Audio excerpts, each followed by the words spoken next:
En la historia de WWE han habido múltiples stables que han marcado historia.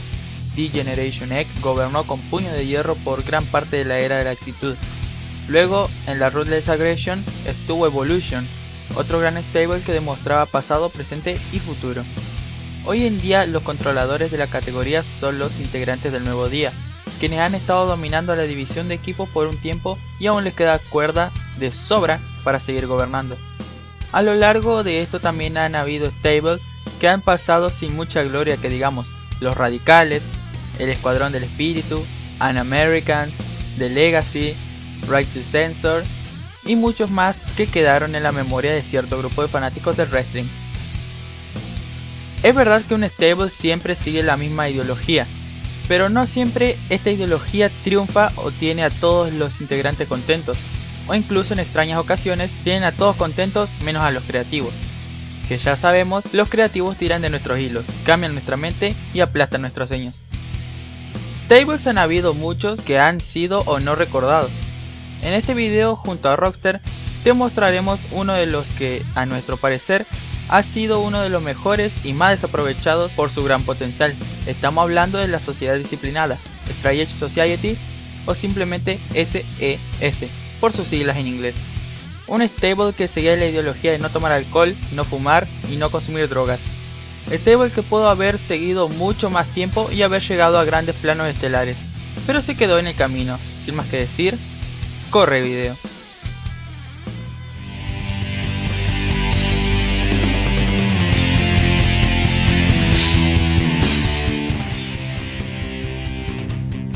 Después de su feudo con Jeff Hardy y el despido de este último, Punk gozó de un gran odio por el 90% del público de cada show del que era partícipe. Eso lo ayudó a aumentar su carisma con promos que fomentaban el no consumo de venenos, cosa que enfadaba aún más a una parte del público.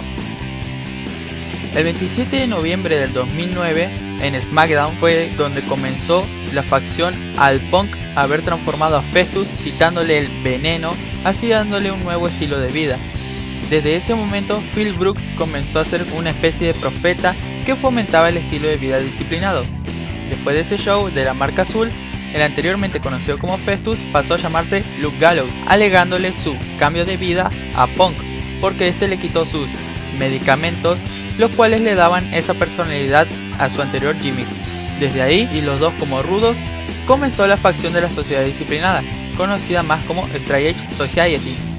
a la cual luego se unirían Serena y Mercury. Esta facción sería dominante por su corto periodo de existencia, siendo declarada como uno de los stables heels más desaprovechados de la historia de la empresa del querido Vince.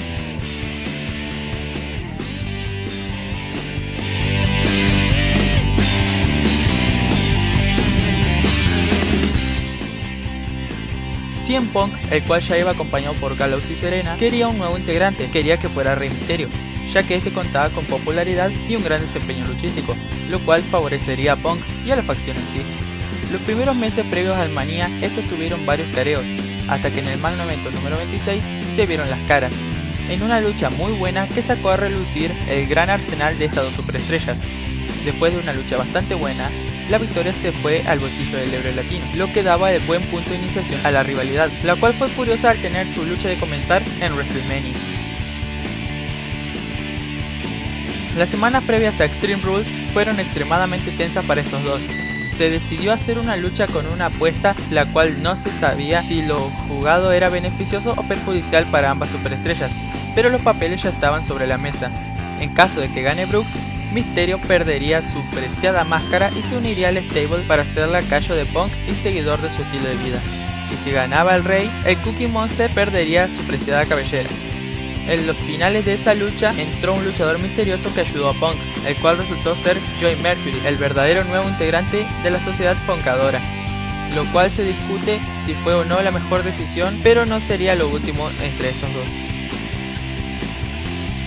Después de su enfrentamiento en reglas extremas, Mysterio salió a festejar el cumpleaños número 9 de su hija a un show azul, y como era esperable, salieron Punk y los demás disciplinados a aguarle la fiesta al enmascarado. Gracias a su poderoso micrófono, Brooks hizo que este segmento fuera inolvidable, incluso cuando de forma poco ortodoxa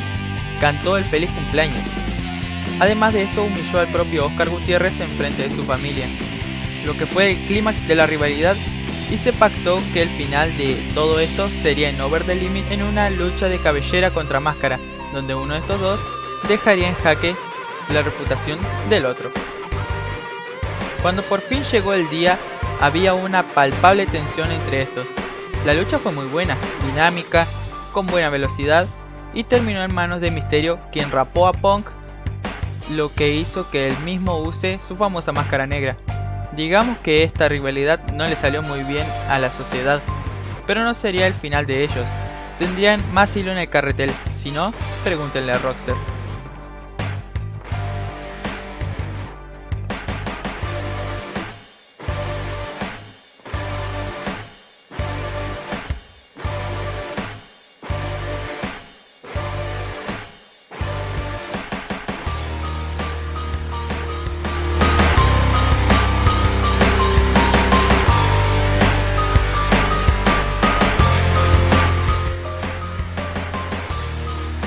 Para el inicio del feudo contra el Big Show después de las trifulcas con Rey Mysterio y las complicaciones con el monstruo rojo Kane, que acabaron sacando a Punk de los cuadriláteros unas cuantas semanas gracias a una lesión en el brazo, ya se veía a una Straight Edge Society algo vagante en cuanto a dirección creativa se refiere, y su desmoronamiento estaba empezando a mostrarse inminente con los choques internos que empezaba a haber en la agrupación, así como los desafíos del Chicago Med hacia los demás miembros, por lo que no debe ser de sorprender que en realidad no haya mucho para decir en cuanto al feudo con el gigante.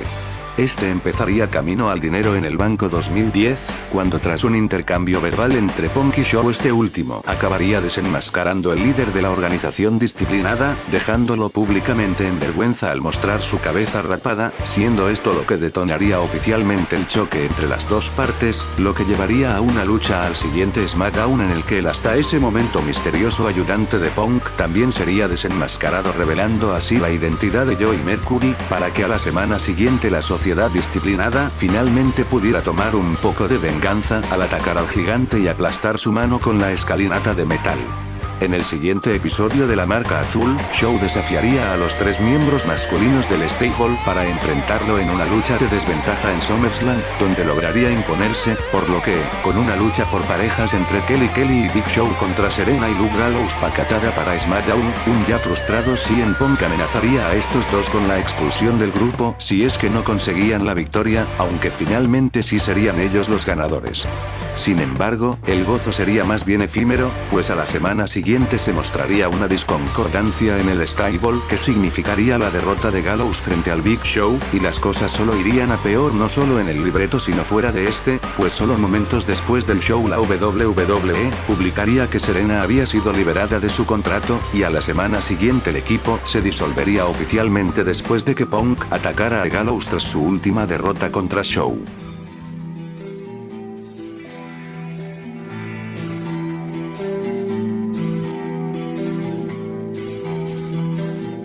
Como dije, ya desde el inicio del feudo era notable que no se tenían precisamente muchos planes creativos para la sociedad disciplinada, y al final fue precisamente este el que acabó por hacer oficial lo que ya se veía venir o incluso peor, ya que el grupo no solo se desintegró, sino que además dos de sus integrantes serían despedidos tanto en el proceso como es el caso de Serena, así como al muy poco tiempo como es el caso de Gallows, mientras que Mercury sería sacado de televisión tomando un puesto de trabajo tras bastidores como entrenador, mientras que CM Punk por su parte se vería sufriendo un gradual cambio de personaje que finalmente lo llevaría a encarnar al autoproclamado mejor en el mundo que todos conocimos.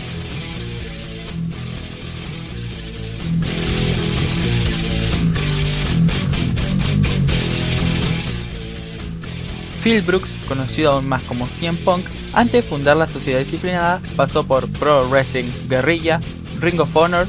y ahí entró a WWE, donde desde sus inicios fue de los mejores en el negocio. Tanto así que cuenta con 2 reinados del título de WWE, 3 con el título mundial pesado, 1 de Tag Team, 1 del Intercontinental, 2 maletines de dinero en el banco y 1 del título de la ECW.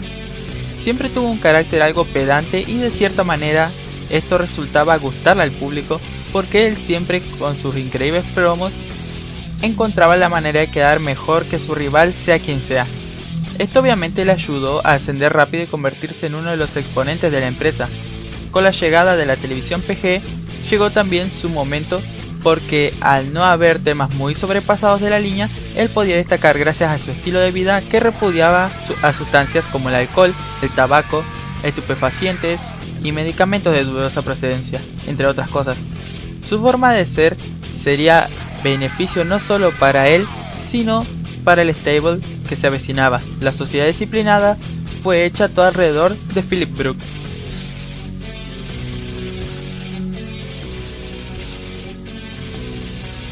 Antes de reaparecer en 2009 y actuar bajo el carácter de Luke Gallows, el luchador cuyo nombre real es Bruce Hankinson ya era una cara bastante conocida dentro de la empresa, pues después de un corto paso por uno de los territorios de desarrollo de WWE, en 2005, este debutaría en el roster principal para inicios del siguiente año como el falso Kane, orientándose automáticamente a hacerle la vida imposible al Kane original tanto con presiones psicológicas, como costándole distintas luchas y atacándole en repetidas ocasiones, lo que finalmente llevaría a ambos a enfrentarse en Vengeance de ese año, siendo el falso Kane quien lograría llevarse la victoria, lo cual realmente no le serviría de mucho pues poco después sería atacado por el monstruo rojo original, el cual también procedería a quitarle la máscara que en años anteriores le había caracterizado, y tras esto Hankinson sería regresado al territorio de desarrollo con el mismo personaje que había tenido en su pasada etapa aquí.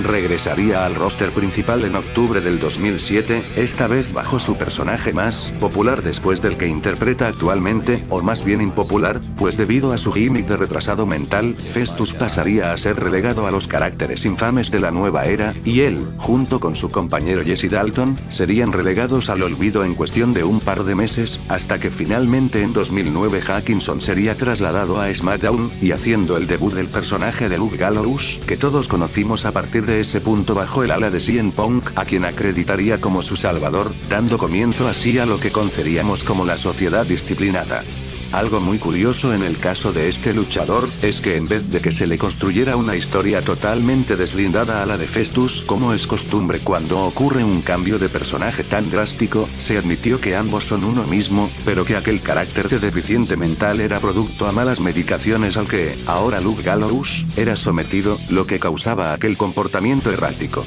Tras pasar por distintas promociones independientes y por TNA, teniendo uno que otros logros, en 2013 llegaría a la New Japan Pro Wrestling, donde como miembro del Bullet Club y junto a Carl Anderson alcanzaría el punto más alto de su carrera hasta ahora ganando los campeonatos en pareja de la empresa junto a este último, y brindando un reinado bastante consistente.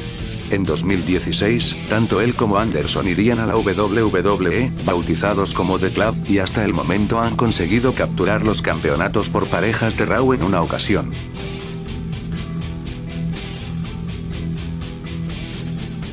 Serena Deeb por su parte, sí era una cara menos conocida. Iniciaría su entrenamiento en el entonces territorio de desarrollo principal de WWE, la WW, en 2005, siendo aquí también donde desempeñaría sus primeros años como luchadora con algunas apariciones tanto en las Shimmer Women Athletes como en Ring of Honor, y caracterizándose por haber capturado el título femenino del territorio de WWE en 6 ocasiones, y por decretar y posteriormente desactivar la regla 24/7 para el mismo.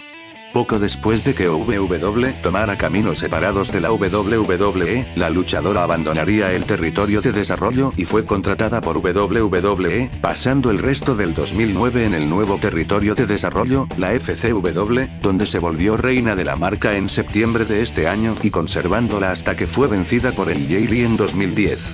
Serena finalmente haría su debut en el roster principal, precisamente a favor de la historia de la sociedad disciplinada, haciéndose pasar como un miembro del público desesperada por ser entre comillas, purificada y salvada por Punk y el estilo de vida disciplinado, por lo que este último procedería a aceptarla como su segunda adepta y le raparía la cabeza en pleno ring para simbolizar el nuevo comienzo de su vida.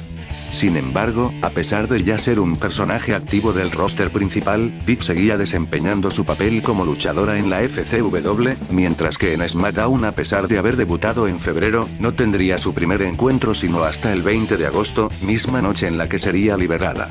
La razón de su despido está en la negativa o la incapacidad de esta para mantener su papel como seguidora del Straight Edge en público, siendo vista en distintas ocasiones tomando en bares, lo que claramente resultaba perjudicial para la consistencia de la agrupación.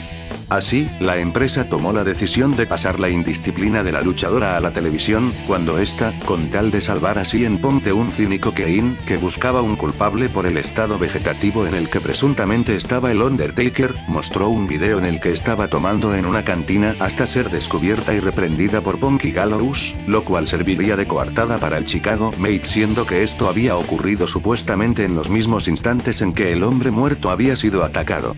Luego de esto, Serena se vería confrontada por un avergonzado Punk, el cual prefería que aquel video nunca fuese visto, y por un inmisericorde Gallows que exigía la inmediata expulsión de Dee, a lo que el líder disciplinado se negaría y diría perdonarla, aunque poco después se anunciaría que esta había sido despedida, siendo su última aparición una lucha en parejas, que tuvo junto a Gallows contra Big Show y Kelly, donde lograron salir victoriosos. Finalmente, tras años participando en distintas promociones independientes así como en Ring of Honor y TNA, este año volveríamos a ver a la luchadora de regreso a la empresa McMahon como participante del Mae Young Classic, aunque sería eliminada en la segunda ronda por Piper Niven. Con previos pasos por la ECW y WCW sin ningún tipo de éxito, Joey se veía obligado a entrar a una empresa y hacer algo relevante para lograr tener futuro en el mundo del wrestling. Pasó por el circuito independiente, donde no se hizo renombre, pero logró resonar en las filas de la World Wrestling Entertainment, donde finalmente lo contrataron. Mercury, al entrar a la empresa de Vince, se veía en puros dark match al principio de shows de baja y media importancia. Todo hasta que Melina fuera su manager y decidirían unirlo junto a Johnny Nitro, con los cuales formarían el tag team de MNM. En este equipo sería 3 veces campeón de tag team junto al futuro Morrison. Él tenía la habilidad luchística literalmente para nada mala y tenía un personaje al que no se le podía reprochar nada. Pero todo esto culminó poco después de haber sufrido su famoso incidente, el cual involucra al menor de los Hardys, una escalera y su nariz. No hace falta explicar más. Después de sufrir esta lesión, se fue unos años de la empresa de los McMahon a buscar nuevos horizontes. Pegó la vuelta al ayudar a Punk contra Mysterio para unirse a la sociedad disciplinada.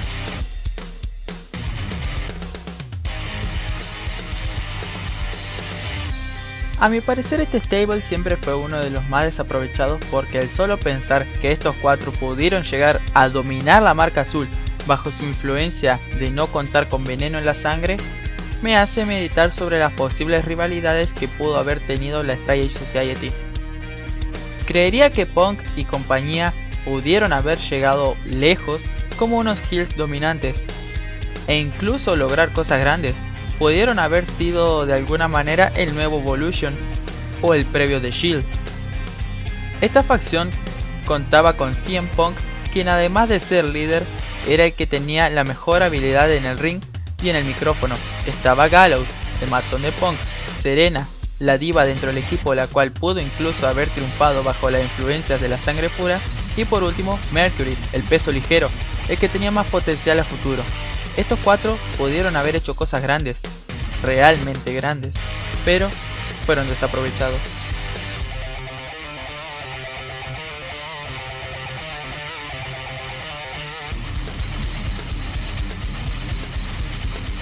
¿Qué se puede decir? La sociedad disciplinada había entrado en un momento muy oportuno para fortalecer la credibilidad de un CM Punk que empezaba a tambalearse tras sus contundentes derrotas frente al hombre muerto, y que logró hacer que alguien con un personaje vergonzoso como Festus pasara a ser tomado en serio, lo que con la integración de sus otros miembros y el concepto por el que se guiaban, se habían hecho con el potencial de ser una de las mayores facciones de los últimos tiempos, y en cambio lo que obtuvimos fue que sus miembros acabaran peor de lo que habían empezado.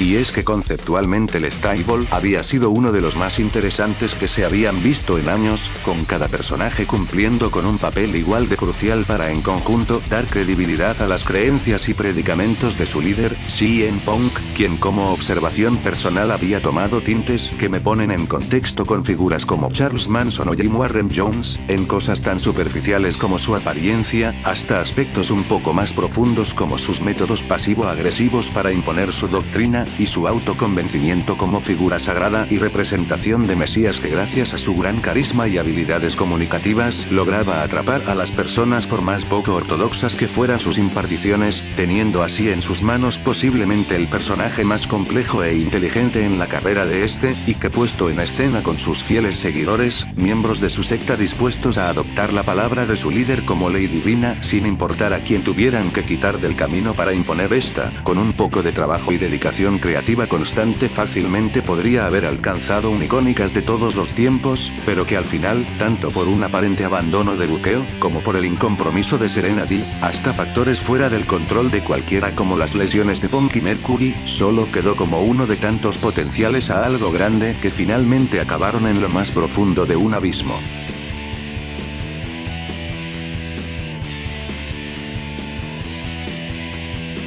Hasta acá el video, pueden dejar su like si les ha gustado, pueden compartir para que más gente vea el contenido, comenten su opinión en comentarios, lean la descripción y suscríbanse si no lo han hecho. Yo fui Luis Misterio 13 y nos vemos en la próxima.